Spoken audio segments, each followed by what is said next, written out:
একাধিকবার উদ্যোগ নিয়েও আলোর মুখে দেখেনি রোহিঙ্গা প্রত্যাবাসন। তবে সেটি সফল না হলেও বিচ্ছিন্নভাবে তৃতীয় দেশে পুনর্বাসন করছে ইউএনএইচসিআর। এ পর্যন্ত যুক্তরাষ্ট্র সহ বিভিন্ন দেশে এভাবে পুনর্বাসন করা হয়েছে ৪,৫০০।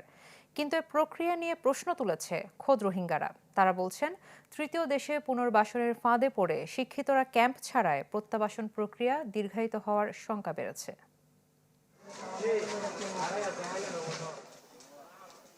বাংলাদেশে আশ্রয় নেওয়া রোহিঙ্গাদের নিজ দেশে ফেরত পাঠানোর একাধিকবার উদ্যোগ নিয়েছিল সরকার, কিন্তু দীর্ঘ ৮ বছরেও তা সফল হয়নি। তবে মিয়ানমার বাদ দিয়ে রোহিঙ্গাদের তৃতীয় দেশে পুনর্বাসনের উদ্যোগ নিয়েছিল জাতিসংঘ। ইউএনএইচসিআরের মধ্যস্থতায় এই প্রক্রিয়ায় ২০১৭ সাল থেকে এখন পর্যন্ত ১০টি দেশে পুনর্বাসন করা হয় ৪,৬২৩ জন রোহিঙ্গাকে, যার মধ্যে সবচেয়ে বেশি পাঠানো হয়েছে যুক্তরাষ্ট্র ও কানাডায়।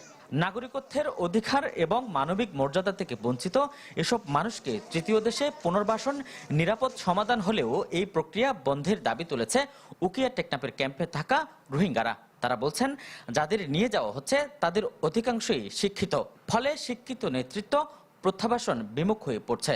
নগদ পেমেন্টে ৫০০ টাকা পর্যন্ত ক্যাশব্যাক আর লেনদেনে প্রতিদিন ডিপ ফ্রিজ এবং ঘন্টায় ঘন্টায় এসি টিভি সহ দারুণ সব গিফট। এলমদার ফান্নালা আছে বেগুন দাদে বিদেশের মধ্যে জারগো সেরে যেদুন নাকি আছে রোহিঙ্গা কল বেগুন দাসে বেশি হম বুঝে দেখে রে বুতার। এডুকেটেড মানুষ হচ্ছে আমাদের সমাজের জন্য আমাদের পিলার।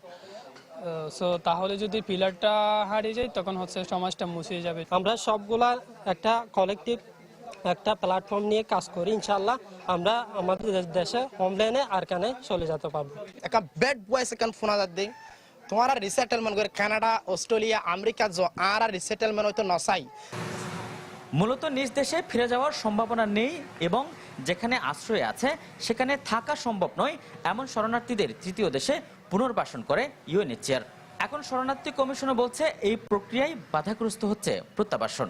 এইখানে যারা মোটামুটি এলিজিবল, যারা একটু ইংরেজি বলতে পারে, যারা শিক্ষিত, তাদের প্রত্যেকের মাথায় এটি ঢুকেছে যে আমি রিসেটেল হব আমেরিকা, ইউরোপ, যেটি গরিব দেশগুলোর একটা প্রবলেম, ব্রেন ড্রেন হয়ে যাওয়া, তাই না? রোহিঙ্গাদের মধ্যে তো এটা আরো বেশি, কারণ তারা স্টেটলেস, তাদের কোনো দেশ নেই। তো সেইখানে এটা ঘটবে, এটা ঘটছে, এবং definitely this process frustrates the repatriation process. এদিকে ইউএনএইচসিআরের বরাত দিয়ে গণমাধ্যমের খবর, গত ১২ থেকে ১৮ মে পর্যন্ত ৮২ জন রোহিঙ্গা স্বেচ্ছায় ফিরে গেছেন মিয়ানমারে। চলতি সপ্তাহে যেতে পারে আরো ৩০ থেকে ৪০ জন, যদিও স্থানীয়ভাবে তা নিশ্চিত হওয়া যায়নি। আজিম নিহাত, চ্যানেল 24, কক্সবাজার।